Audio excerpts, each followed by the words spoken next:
दूसरा मैं उदाहरण आप सबके सामने रखना चाहूंगा महाराष्ट्र का।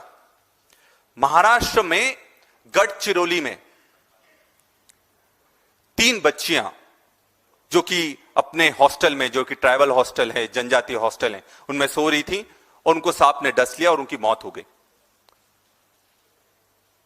और सबसे बड़ी चौंकाने वाली बात है कि वहां पर बिस्तर की भी व्यवस्था नहीं है। और यह सब दूर की हालत है जो आदिवासी हॉस्टल्स हैं, क्योंकि देखो आदिवासियों के पास शहर में जब पढ़ते हैं या कहीं पढ़ाई करने जाते हैं, उनके पास हॉस्टल्स के अलावा कोई तरीका नहीं है कि वो अपनी पढ़ाई आगे बढ़ा सकें।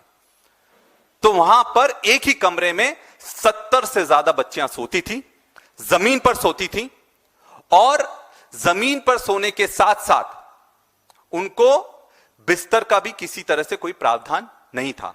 तो इस घटना में 6 बच्चियां इससे अस्पताल में भर्ती करवाई गई थी, उसमें से 3 बच्चियां मर गई थी।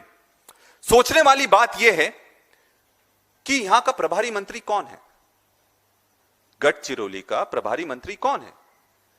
गढ़चिरौली का प्रभारी मंत्री वहां के मुख्यमंत्री देवेंद्र फडणवीस हैं। और वहां के प्रभारी मंत्री वो क्यों बने? क्योंकि खदानें वहां पर हैं। सारी की सारी खदानें, सारा का सारा पैसा जो बड़ी बड़ी उद्योगपतियों को, कंपनियों को जाता है, गढ़चिरौली से जाता है।